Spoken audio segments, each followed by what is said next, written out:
السلام علیکم ورحمۃ اللہ تعالی وبرکاتہ۔ مرکز اہل سنت جامعہ رضویہ منظر اسلام کے یوٹیوب چینل ہم سبق درس نظامی میں آپ کا خیر مقدم ہے۔ پیارے بچوں، جنہوں نے اب تک ہمارے چینل کو سبسکرائب نہیں کیا ہے وہ ضرور سبسکرائب کر لیں اور بیل آئیکن یعنی گھنٹی بھی بجا دیں تاکہ ہر ویڈیو کی نوٹیفیکیشن اطلاع اپلوڈ کرتے ہی آپ تک پہنچ جائے، اور اپنے ساتھیوں سے بھی شیئر کریں۔ شیئر کرنا نہ بھولیں تاکہ ان کو بھی فائدہ حاصل کرنے کا موقع ملے، اور بات پسند آئے تو لائک بھی کیا کریں اور اپنے قلبی تأثر کو ضرور کمنٹ کر کے بتائیں۔ بسم اللہ الرحمن الرحیم۔ باب بیان کون النہی عن المنکر من الایمان وان الایمان یزید وینقص وَإِنَّ الْأَمْرَ بِالْمَعْرُوفِ وَالنَّهِي عَنِ الْمُنْكَرِ وَاجِبَانِ۔ یہ باب ہے اس بیان میں کہ نہی عن المنکر یعنی بری بات سے منع کرنا یہ ایمان کا ایک حصہ ہے، اور اس بیان میں ہے ان الایمان یزید و ینقص کہ ایمان کم و بیش ہوتا ہے، بڑھتا بھی ہے، کم بھی ہوتا ہے۔ وَأَنَّ الْأَمْرَ بِالْمَعْرُوفِ وَالنَّهِي عَنِ الْمُنْكَرِ وَاجِبَانِ، اور یہ باب اس بیان میں ہے کہ امر بالمعروف یعنی بھلائی کا حکم دینا، وَالنَّهِي عَنِ الْمُنْكَرِ اور برائی سے روکنا، واجبان دونوں واجب ہیں۔ تو امام مسلم علیہ الرحمت و رضوان اس باب میں تین باتیں بتانے کے لیے احادیث کا ذکر کریں گے۔ ایک تو بات یہ بتانے کے لیے حدیثوں کا ذکر کریں گے کہ نہی عن المنکر یہ ایمان کا ایک حصہ ہے، کیونکہ نبی کریم صلی اللہ علیہ وسلم نے ارشاد فرمایا، سرکار نے ارشاد فرمایا من رأى منکم المنکر فلیدفعہ بیدہ، کہ تم میں سے اگر کوئی بری بات کو دیکھے تو اس کو اپنے ہاتھ سے دفع کرے، اپنے ہاتھ سے روکے، اور اگر ہاتھ سے نہ روک سکے تو سرکار نے ارشاد فرمایا فَإِن لَمْ يَسْتَطِعْ فَبِلِسَانِهِ، اگر ہاتھ سے نہ روک سکے تو اپنی زبان سے روکے، وَإِن لَمْ يَسْتَطِعْ، اور اگر زبان سے بھی روکنے کی طاقت نہیں ہے تو سرکار نے ارشاد فرمایا تو اس کو اپنے دل سے برا جانے، اور سرکار نے آگے ارشاد فرمایا کہ وَهُوَ أَضْعَفُ الْإِيمَانِ او کما قال، سرکار نے ارشاد فرمایا کہ یہ ایمان کا سب سے ضعیف اور سب سے کمزور درجہ ہے کہ آدمی برائی کو روک نہ پائے اور صرف برا اپنے دل سے اس کو برا جان رہا ہے۔ لیکن ایمان کا حصہ یہ بھی،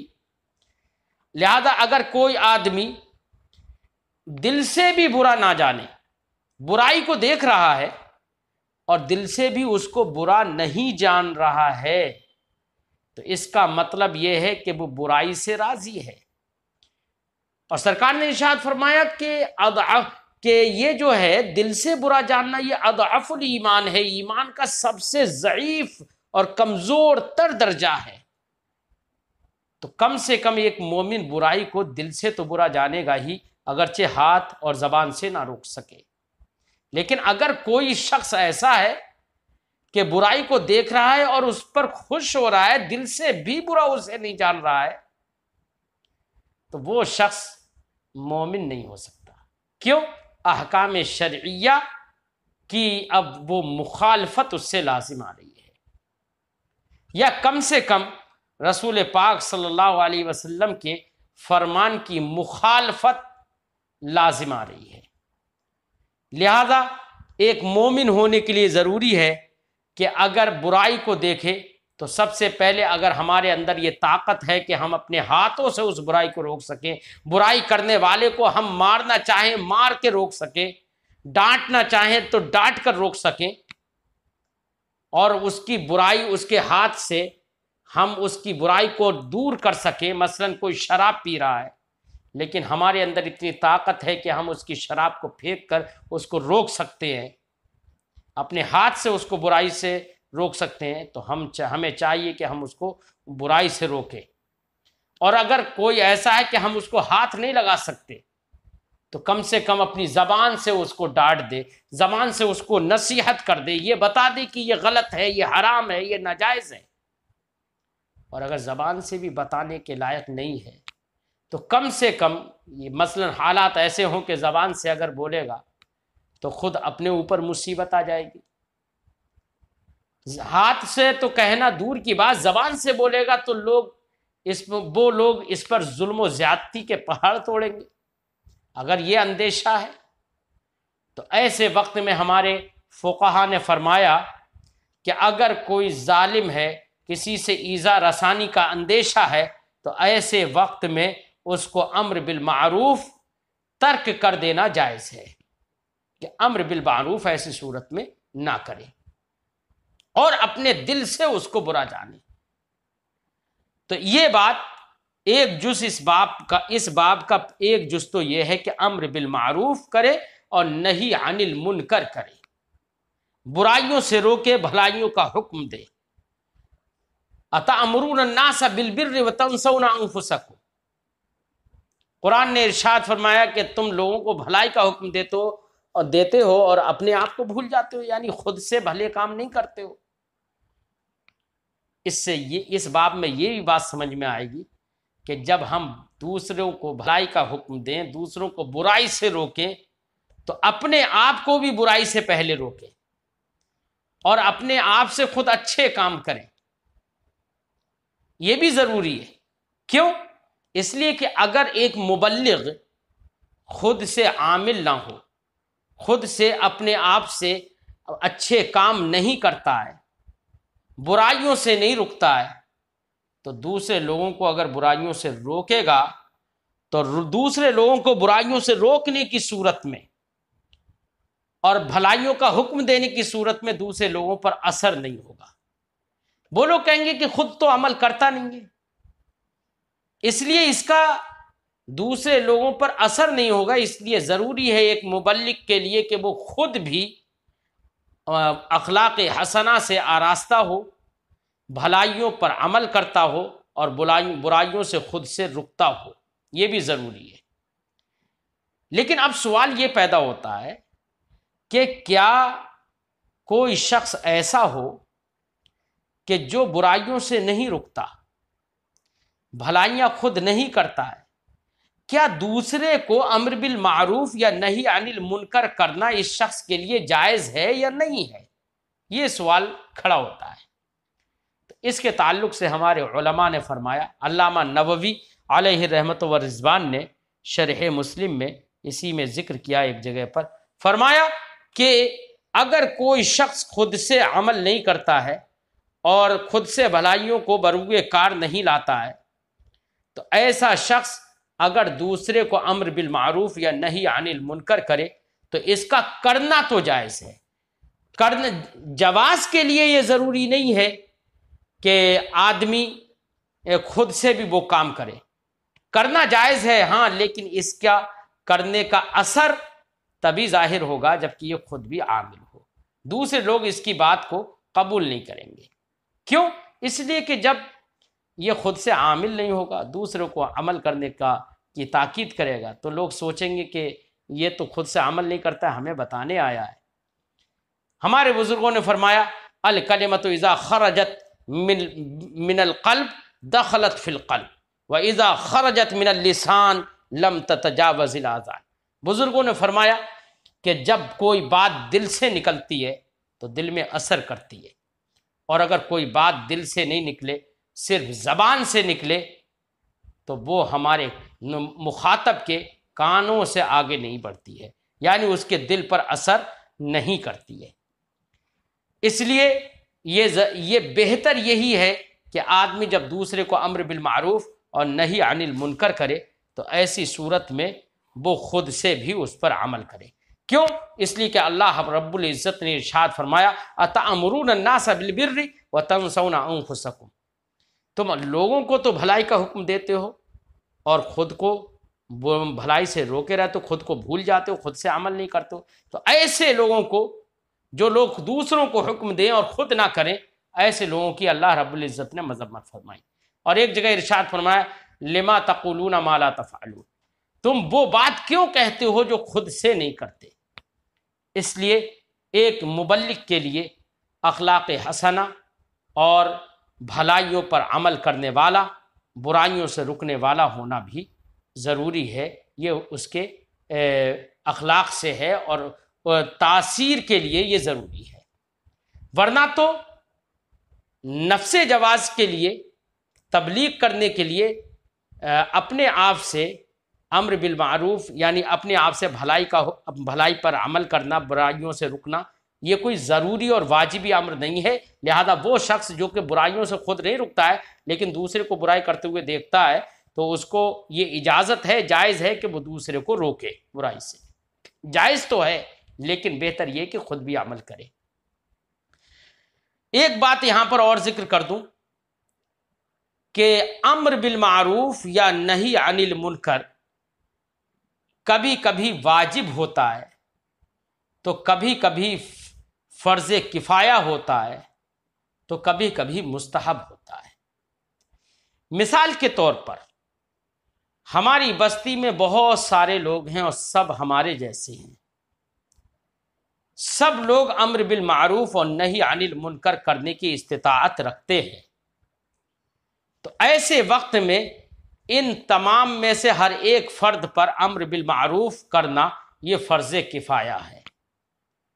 نہی عن المنکر کرنا یہ فرض کفایہ ہے۔ اب بستی کے لوگوں میں سے کسی ایک نے بھی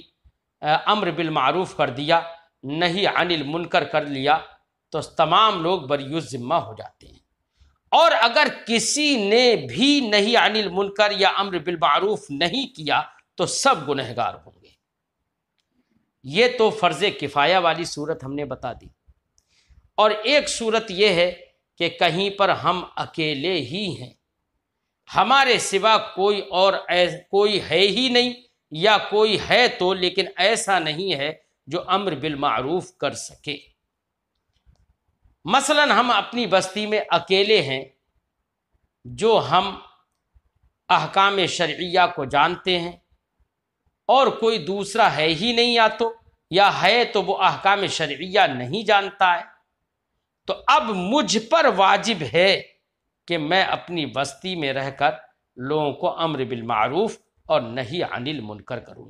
یہ ہے نہی عن المنکر اور امر بالمعروف کے وجوب کی صورت، کہ جبکہ کوئی دوسرا ہو ہی نہیں تو ایسے اکیلے عالم پر امر بالمعروف اور نہی عن المنکر کرنا یہ واجب ہو جاتا ہے۔ اور اگر تمام لوگ موجود ہیں، اب تمام لوگوں میں سے جو چاہے کر دے، سب کو صلاحیت و استعداد ہے اس بات کی کہ وہ امر بالمعروف اور نہی عن المنکر کرے، اور کرتے ہیں، دوسرے بھی کرتے ہیں۔ اب دوسرے کر بھی رہے ہیں، تب بھی اب میں اگر دوسرے کو کروں امر بالمعروف نہی عن المنکر تو یہ امر بالمعروف اور نہی عن المنکر کرنا میرے لیے مستحب ہوگا۔ اگر کوئی ظالم اور فاسق آدمی ایسا ہے کہ جس کو امر بالمعروف کیا جائے، نہی عن المنکر کی دعوت دی جائے، تو ہمیں یہ اندیشہ ہے کہ وہ ہم کو تکلیف پہنچا سکتا ہے، ہم کو مصیبتوں میں ڈال سکتا ہے، تو ہمارے فقہا نے فرمایا ایسے آدمی کو امر بالمعروف کرنا یا نہی عن المنکر کرنا، یہ چھوڑ دینا یہ جائز ہے، یعنی ایسے آدمی کو امر بالمعروف نہ کرے اور نہی عن المنکر کی دعوت ایسے آدمی کو نہ دے، یہ جائز ہے عالم دین کے لیے۔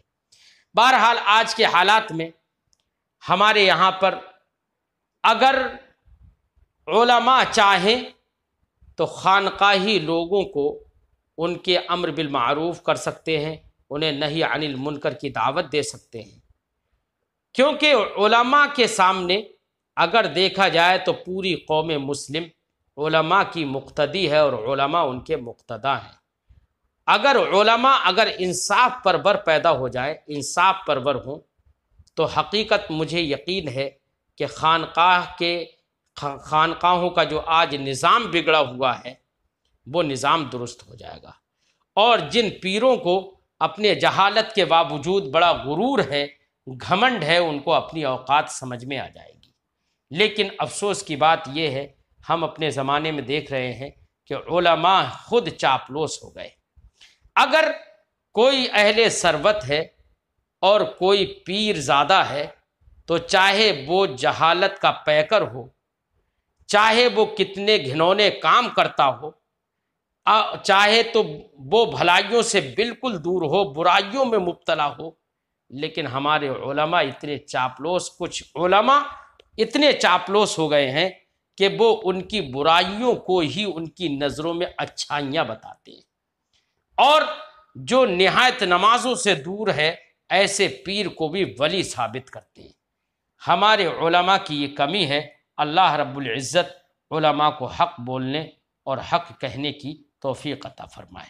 امر بالمعروف کرنے کی توفیق عطا فرمائے، اور نہی عن المنکر کی تبلیغ کی بھی توفیق عطا فرمائے۔ اب حدیث پاک پڑھتے ہیں۔ حدثنا ابو بکر ابن ابی شیبہ قال حدثنا وکیع عن سفیان، ہم سے حدیث بیان کی ابو بکر ابن ابی شیبہ نے، وہ فرماتے ہیں ہم سے حدیث بیان کی وکیع نے، وہ روایت کرتے ہیں سفیان سے۔ تحویل سند، یعنی یہاں پر یہ سند آئی سفیان تک، اب ایک دوسری سند پیش کرتے ہیں جو سند بھی سفیان تک پہنچے گی۔ فرماتے ہیں تحویل سند، حدثنا محمد ابن مثنى، ہم سے حدیث بیان کی محمد ابن مثنى نے، قال، انہوں نے کہا، حدثنا محمد ابن جعفر، ہم سے حدیث بیان کی محمد ابن جعفر نے، قال، انہوں نے کہا، حدثنا شعبۃ، ہم سے حدیث بیان کی شعبہ نے، کلاہما عن قیس ابن مسلم، دونوں حضرات روایت کرتے ہیں قیس ابن مسلم سے، وہ روایت کرتے ہیں طارق ابن شہاب سے۔ وہذا حدیث ابی بکر قال، یہ ابو بکر کی حدیث ہے جس میں فرمایا، اول من بدأ بالخطبۃ یوم العید قبل الصلاۃ مروان۔ اب اس حدیث پاک کا خلاصہ یہ ہے کہ آپ لوگ جانتے ہیں کہ عید کی نماز میں خطبہ عید کی نماز کے بعد ہوتا ہے، اور جبکہ جمعے کی نماز میں خطبہ ہمیشہ نماز سے پہلے ہوتا ہے۔ نبی کریم صلی اللہ علیہ وسلم نے حضرت ابو بکر صدیق رضی اللہ تعالی عنہ نے، حضرت عمر فاروق، حضرت عثمان غنی، حضرت مولا علی، دیگر تمام خلفاء نے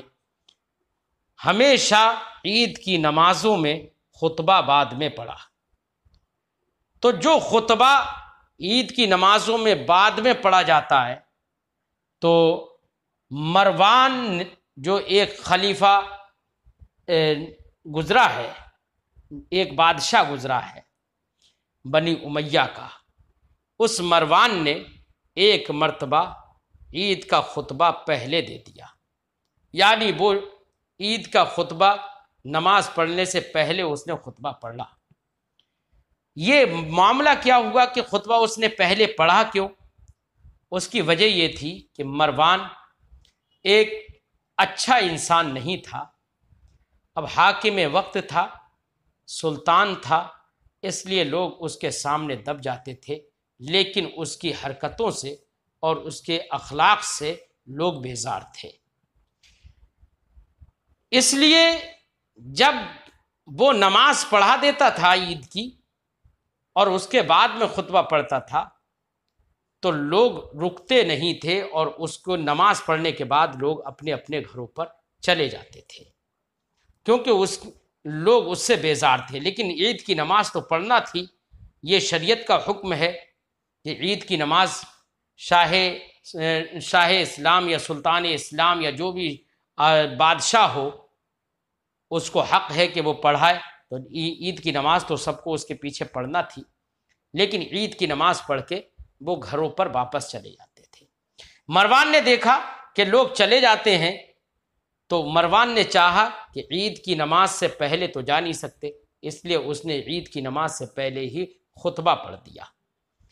حضرت ابو سعید ایک نام کے ہیں، انہوں نے فرمایا جیسی وہ خطبہ پڑھنے کے لیے چلا تو انہوں نے کہا کہ ایک صاحب کھڑے ہو گئے، فوراً کھڑے ہوئے، جیسے خطبہ پڑھنے کے لیے چلا تو انہوں نے ہاتھ پکڑ لیا اور منع کیا کہ خطبہ عید کی نماز کے بعد ہوگا۔ حضرت ابو سعید بھی اسی میں تشریف فرما تھے۔ حضرت ابو سعید نے کہا یہ جو شخص جس نے اسے روک دیا ہے نماز خطبہ پہلے پڑھنے سے، اس شخص نے اپنی بات پوری کہہ دی، اس نے اپنا کام انجام دے دیا، اب اس سے پرسش نہیں ہوگی، کیونکہ یہ اپنی اتمام حجت کر چکا۔ اور فرمایا پھر اس کے بعد حضرت ابو سعید نے ایک حدیث ذکر کی، جس حدیث کا خلاصہ وہی ہے جو میں اس سے پہلے پوری تقریر کر چکا ہوں، کہ انہوں نے کہا کہ میں نے رسول اللہ صلی اللہ علیہ وسلم کو فرماتے ہوئے سنا، تم میں سے جو آدمی برائی کو دیکھے تو وہ اپنے ہاتھ سے اس کو ختم کرے، اور اگر اپنے ہاتھ سے ختم نہیں کر سکتا ہے تو اپنی زبان سے اس کو روکے، اور زبان سے بھی استطاعت نہ ہو تو دل سے کرے، اور یہ دل سے برا جاننا یہ اضعف ایمان ہے۔ یہ حدیث ذکر کی۔ اب اس سے باب سے مناسبت بالکل ظاہر ہو گئی کہ باب بھی یہی تھا کہ نہی عن المنکر کا بیان تھا اس میں، اور یہاں پر ایک صاحب نے مروان کو نہی عن المنکر کیا، برائی سے اس کو روکا۔ اب آپ کے ذہن میں یہ بات آئے گی کہ ابو سعید وہاں پر تھے تو حضرت ابو سعید نے اس مروان کو کیوں نہیں روکا؟ تو اس کا جواب یہ ہے، ہمارے محدثین نے اس کے دو جواب دیے۔ ایک جواب تو یہ دیا کہ جس شخص نے مروان کو خطبہ پڑھنے سے روکا تھا وہ شخص وہاں پر پہلے سے موجود تھے، اور حضرت ابو سعید ممکن ہے کہ بعد میں آئے ہوں، اس لیے حضرت ابو سعید نے مروان کو روکا نہیں، کیونکہ اس سے پہلے وہ شخص روک چکا تھا۔ لیکن حضرت ابو سعید نے جب یہ دیکھا آئے تو انہوں نے، حضرت ابو سعید نے اس شخص کی تائید فرمائی جس شخص نے مروان کو یہ برا کام کرنے سے روکا تھا۔ اور ایک جواب محدثین نے یہ دیا کہ حضرت ابو سعید نے بھی روکا، کیونکہ ایک دوسری روایت میں ہے کہ حضرت ابو سعید رضی اللہ تعالی جب مروان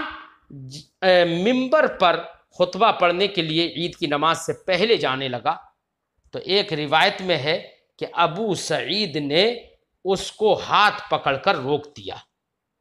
جس کی وجہ سے مروان حضرت ابو سعید سے ناراض ہو گیا۔ تو وہاں پر روایت میں یہ صاف لفظوں میں ہے کہ حضرت ابو سعید نے اس کا ہاتھ پکڑ کر روک دیا تھا،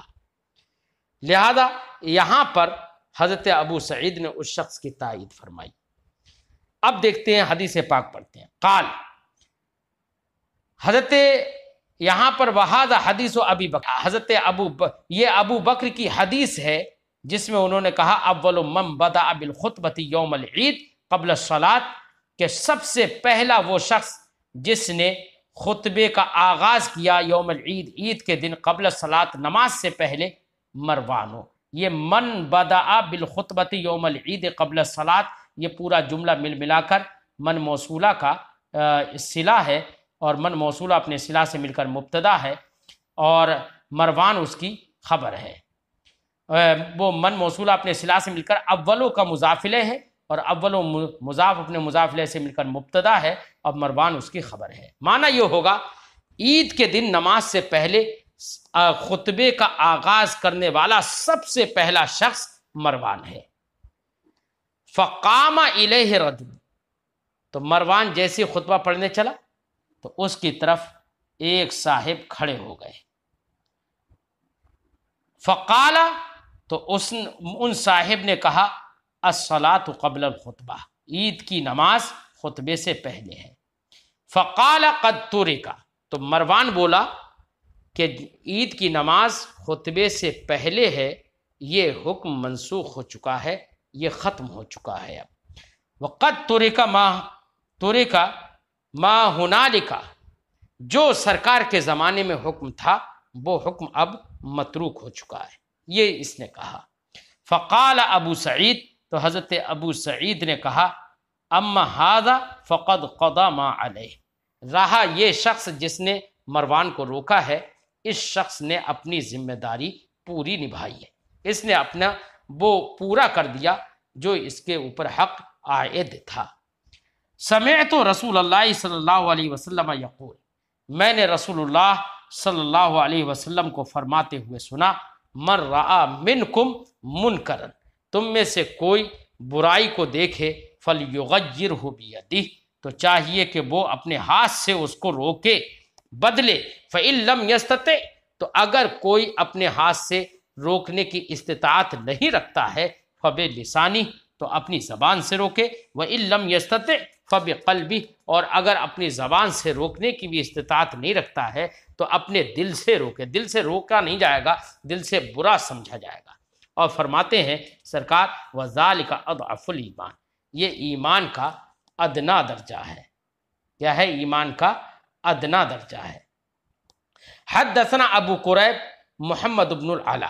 امام مسلم فرماتے ہیں ہم سے حدیث بیان کی ابو قریب محمد بن علا نے، انہوں نے کہا حدثنا ابو معاویہ، ہم سے حدیث بیان کی ابو معاویہ نے، قال، انہوں نے کہا حدثنا الاعمش، ہم سے حدیث بیان کی اعمش نے، وہ روایت کرتے ہیں عن اسماعیل ابن رجا سے، اور وہ روایت کرتے ہیں اپنے والد رجا سے، وہ روایت کرتے ہیں عن ابی سعید الخدری، حضرت ابو سعید خدری سے، وعن قیس ابن مسلم، اور قیس ابن مسلم سے بھی روایت کرتے ہیں، اور وہ روایت کرتے ہیں عن طارق ابن شہاب، طارق ابن شہاب سے، اور وہ روایت کرتے ہیں عن ابی سعید الخدری، ابو سعید الخدری سے۔ کیا مطلب کہ پہلے تو حدیث ذکر کی کہ رجا نے روایت کی ابو سعید خدری سے، یہ سند ذکر کی، اب اس کے بعد ایک دوسری سند ذکر کر رہے ہیں وعن قیس ابن مسلم، اور وہ ابو سعید خدری سے روایت کرتے ہیں، وہ وہاں تک سند ہو گئی، اور کہتے ہیں کہ اسماعیل ابن رجا قیس ابن مسلم سے بھی روایت کرتے ہیں، اور قیس ابن مسلم طارق ابن شہاب سے روایت کرتے ہیں، اور طارق ابن شہاب ابو سعید خدری سے روایت کرتے ہیں فی قصۃ مروان کے قصے میں، مروان کا جو واقعہ ہے اس میں، وحدیث ابی سعید عن النبی صلی اللہ علیہ وسلم، اور حضرت ابو سعید کی جو حدیث ہے نبی کریم صلی اللہ علیہ وسلم سے مروی ہے، بے مثل حدیث شعبہ و سفیان، اسی حدیث کی طرح ہے جو کہ شعبہ اور سفیان کی حدیث اس سے پہلے گزر گئی۔ اب یہاں پر امام مسلم علیہ رحمت و رضوان نے وہ حدیث ذکر کی اور فرمایا سندیں تو ذکر کر دیں، لیکن کہا کہ ما قبل میں شعبہ اور سفیان کی جو حدیث گزر گئی اسی حدیث کے مثل ان حضرات نے بھی حدیث روایت کی ہے نبی کریم صلی اللہ علیہ وسلم سے۔ تو اب باب کے 3 جز تھے، جن میں سے پہلا جز یہ تھا کہ امر نہی عن المنکر کرنا یہ ایمان کا حصہ ہے۔ یہاں پر ابو سعید رضی اللہ تعالی عنہ نے اس شخص سے فرمایا تھا، اس شخص کے لیے کہا تھا کہ اما ھذا فقد قضى ما علیہ، رہا یہ شخص تو اس نے اپنی ذمہ داری کو پورا کر دیا، یعنی اس نے نہی عن المنکر کیا، جو اس پر لازم تھا وہ اس نے کر دیا۔ اس سے پتہ چلا کہ نہی عن المنکر یہ ضروری ہوتا ہے، کہیں پر ضروری ہوتا ہے، اگر آپ ہاتھ سے روکنا چاہیں، روک سکتے ہیں تو ہاتھ سے روکیے، اور زبان سے روک سکتے ہیں تو زبان سے روکیے، جیسے کہ حضرت ابو سعید رضی اللہ تعالی عنہ نے، میں نے ایک روایت پیش کی تھی کہ اس میں یہ ہے کہ حضرت ابو سعید نے مروان کو اپنے ہاتھ سے روکا، اس کا ہاتھ پکڑ کر روک دیا، ممبر پر چڑھنے سے روک دیا، اور یہاں تو انہوں نے طاقت تھی ہاتھ سے روکنے کی تو انہوں نے ہاتھ سے روکا، لیکن پھر بھی وہ نہیں باز آیا، تو اب اس کو آپ نے اب نہیں عن المنکر نہیں کیا۔ پھر ایک دوسرے شخص نے اس کو روکا لیکن زبان سے منع کیا اور کہا کہ نہیں، عید کے نماز کے بعد خطبہ ہوتا ہے۔ تو یہاں پر یہ معلوم ہوا کہ ان حضرات نے نہی عن المنکر کیا، اور یہ نہی عن المنکر یہ عالم دین کی ذمہ داری ہے اور اسے کرنا چاہیے، اور نہی عن المنکر ایمان کا ایک حصہ ہے، یعنی نفس ایمان کا حصہ نہیں ہے بلکہ کمال ایمان کا حصہ ہے، کیونکہ نبی کریم نے فرمایا کہ اگر اپنے دل سے برا جانتا ہے تو یہ اضعف ایمان ہے۔ اس سے یہ پتہ چلا کہ دل سے نہیں بلکہ ہاتھ سے روک دیتا ہے، تو اس سے پتہ چلا کہ اگر ہاتھ سے روکتا ہے یا زبان سے روک دیتا ہے تو ایمان کامل کا یہ حصہ ہوگا، یہ کمال ایمان ہوگا۔ لہذا معلوم ہوا کہ نہی عن المنکر یہ کمال ایمان سے ہے، یہ ایمان کا ایک حصہ ہے۔ آج کی گفتگو ہم یہیں پر ختم کرتے ہیں۔